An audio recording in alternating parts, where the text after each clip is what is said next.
Good morning mga bro. Yan. So mayroon tayong ayusin na motor dito. Mio. Ano yan? Mio Sol. 125.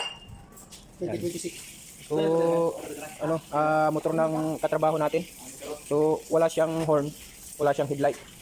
So ipapakita ko sa inyo mga bro. Yan po. Natin. Start natin. Butas na ako. Push mo nga.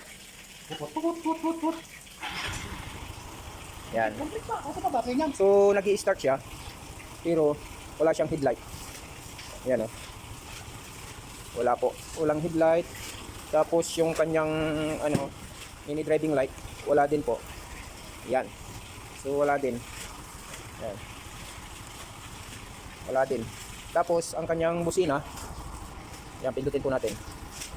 Yan, wala din. So yun ang titignan natin mga bro. Okay, sana natin. So kung napapansin nyo mga bro, so unang step natin, tinignan muna natin yung fuse niya. Kasi magkaiba yung fuse nito mga bro. Mayroon siyang fuse sa main. Yan, 15 ampere. Dumiretso siya dito, may fuse din dito. Yan. Tapos, iba rin yung fuse niya sa mga bro. Kung in-install na nila ito eh. So, tinignan natin. Tingnan nyo. Dapat, tingnan natin tong test light natin kung gumagana. Yan, so gumagana. So ngayon, test light natin dito. So, gumana. Pero sa kabila, dapat pag test light natin, gagana rin. Yan, so wala. So ibig sabihin, yung fuse niya, putol. Okay, so papalitan natin, tapos titistingin natin yung busina kung mayroon na. Okay? So ito mga bro, papalit natin yan. Kitang-kita naman. Yan. So, ilalagay na natin.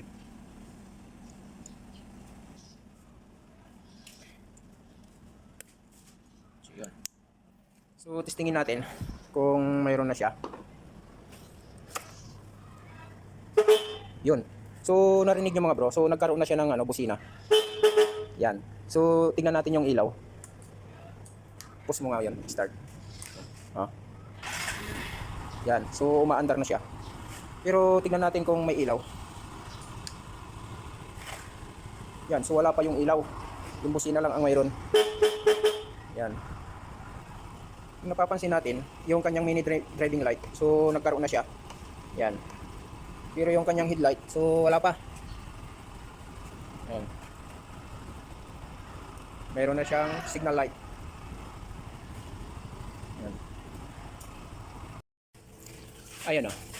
Kung napapansin nyo mga bro, yung kulay white na ito, yan, yung kulay white na ito, dito nila itinap yung high beam. So, bakit itinap nila dyan? Pinutol nila dito, galing dito yung mga bro. So, gumagana naman ito. Ayan o. Ayan. Gumagana naman ito. Bakit nila pinutol dyan? Tapos, itinap nila doon. Ayan.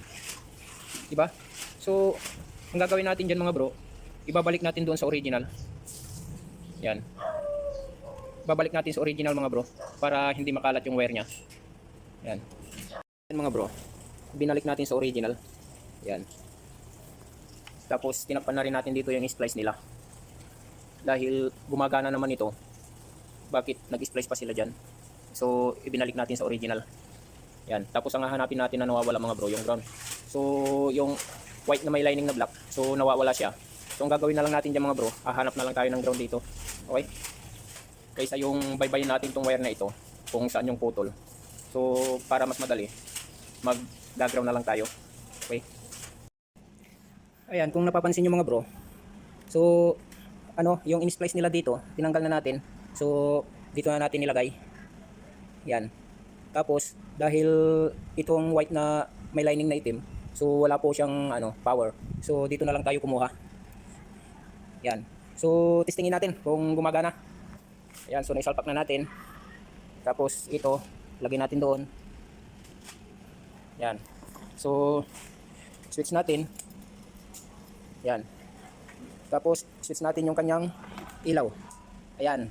Kung napapansin nyo mga bro, ayan umilaw na siya. Low beam, tapos high beam. Yan. So, good na po siya. Yan lang ang diferensya mga bro. Saka yung kanyang busina, ayan, okay na rin. Ayan. Yan, so mahina yung battery. So, okay. Hanggang dito na lang mga bro. Hindi ko na ipapakita kung paano ko ilalagay yung dahil i-clip lang yan. So yun, kung nagustuhan nyo itong video na to, huwag nyo na lang kalimutang mag-like and share para mapanood din ng iba na nag-DIY para matuto rin sila. Para sa mga baguhan na nagdi-DIY ito mga bro. So, yung mga magagaling na, so, scroll nyo na lang. At huwag nyo na lang kalimutan mag-comment kung halimbawa may mali ako. Give and take lang. So, okay. Hanggang dito na lang mga bro. Ayan mga bro. Ayan, so tapos na. Ayan. So, sindihan natin yung kanyang headlight. Ayan. Tapos, high beam. Ayan. Yung kanyang mini driving light. Sindihan natin. Ayan. Dilaw. Ayan. Ayan, okay.